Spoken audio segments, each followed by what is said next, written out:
तळ हा सिनेमा आपल्या समाजातील त्या रूढिवादी परंपरेच्या वास्तविकतेवर भाष्य करतो, जे अनफॉर्च्युनेटली अजून पण चालू आहे। महिलेच्या दृष्टिकोनातून हा सिनेमा दाखवण्यात आलाय की ती ॲक्च्युअलमध्ये काय फील करते जेव्हा तिला वारंवार नकार मिळतो।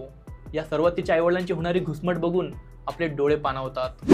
तर अशी कथा खूप कॉमन वाटू शकते, पण ॲक्च्युअलमध्ये ती तशी आहे की त्याहून खूप काय अधिक आपल्याला देऊन जाते हे आजच्या व्हिडिओमध्ये आपण बघूया। तत्पूर्वी आपण अभिनयाबद्दल बोलू। यातील सर्वच कलाकार पहिल्यांदा अभिनय करतायत आणि त्यांच्याकडे बघून आपल्याला ते बिलकुल जाणवत नाही, आणि याचं पूर्ण श्रेय हे दिग्दर्शकांना जातं। नंदिता चिकटे जी सविता नावाचं पात्र साकारते, तिच्याबद्दल एका लाईनमध्ये डिस्क्राईब करायचं म्हटलं तर सिम्पली आउटस्टँडिंग। एक कॉलेज गोईंग स्टुडंट जी BA फायनल इयरला आहे, सब्जेक्ट आहे सोशॉलॉजी, आणि ती MPSCची तयारी पण करते आहे। ती कुणावरती अवलंबून नाही आहे, स्वतःचं जग स्वतः तयार करण्याची धमक ही तिच्यामध्ये आहे। तर अशा मुलीला लाकडाच्या स्टूलवर बसून प्रश्न विचारले जातात, तिला क्विक जज केलं जातं, माघारी तर वर्णभेद आणि बॉडी शेमिंग सुद्धा केली जाते। तर असं कॉम्प्लिकेटेड पात्र तिने खूप सहजपणे साकारलंय। बऱ्याच ठिकाणी काहीही न बोलता फक्त एक्सप्रेशनवरून आपण तिच्यासोबत इमोशनली कनेक्ट होतो। ज्या लाकडाच्या स्टूलवर तिला वारंवार बसून इनडायरेक्टली हरॅस केलं जातं, तिला रिअलाइज होतं की हे काय थांबणार नाहीये, आणि त्या मुवमेंटला जेव्हा तिचा क्रॅश आउट होतो, बिलीव्ह मी, तुम्ही यासाठी तयार नसणार। इथे मी स्पॉइल नाही करणार, पण तो क्षण तुमच्या लक्षात राहून जाईल। तर अशा पात्राला नंदिनीने पूर्णतः न्याय दिला आहे। तिच्या वडिलांच्या भूमिकेमध्ये तारनाथ खिरतकर। आपल्या मुलीला वारंवार रिजेक्ट केलं जातं, त्या बापाच्या मनाची व्यथा ही त्यांनी निशब्दपणे मांडली आहे। त्यांचे डोळे बोलतात की ते पात्र किती हताश आहे। तिच्या फ्रेंड्सचं लग्न होतं पण तिचं नाही, तर तो आनंदाचा क्षण त्यांना कधी अनुभवायला मिळणार या आशेमध्ये ते असतात। एक हॉस्पिटलमधला सीन आहे जेव्हा सविताचे वडील टोकाचा डिसिजन घेतात। तिथे सविता आणि दौलतराव यांच्या चेहऱ्यावरील हावभाव काहीही न बोलता बरंच काय सांगून जातात। सिनेमातला one of the best scene आहे तो। या व्यतिरिक्त आई, भाऊ आणि सविताच्या मैत्रिणी यांनी आपापल्या भूमिका चोखपणे पार पाडल्या। डायरेक्शनबद्दल बोलायचं झालं तर जयंत सोमालकर यांनी याआधी TV सिरीज आणि शॉर्ट फिल्मचं लिखाण केलंय, आणि तर त्यांचा लेखक दिग्दर्शक म्हणून पहिला सिनेमा। ते आपल्या लिखाणासोबत, आपल्या समाजासोबत आणि त्या वास्तविकतेसोबत प्रामाणिक आहेत। ही रिअलिस्टिक अप्रोच ठेवण्यामध्ये ते यशस्वी झाले।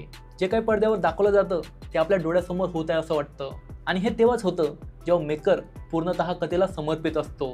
ते चंद्रपूर जिल्ह्यातील डोंगरगावचे, जिथली ही कथा दाखवण्यात आली आहे।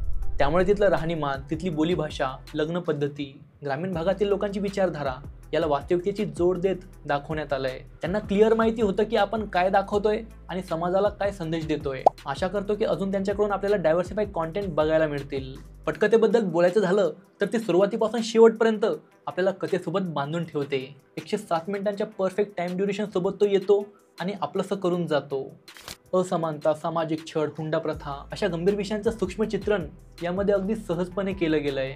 अर्थात ते सहज दिसण्यासाठी खूप कष्ट घेण्यात आले असतील। या रूढींचा विरोध फक्त वरवर केला जातो, पण रियालिटी ही आहे की या गोष्टी आपल्या समाजातील लोकांच्या मनामध्ये खोलवर रुजलेल्या आहेत। अशा सेन्सिटिव्ह टॉपिकला पडद्यावर उतरवण्यासाठी सिनेमॅटोग्राफी खूप इम्पॉर्टंट रोल प्ले करते।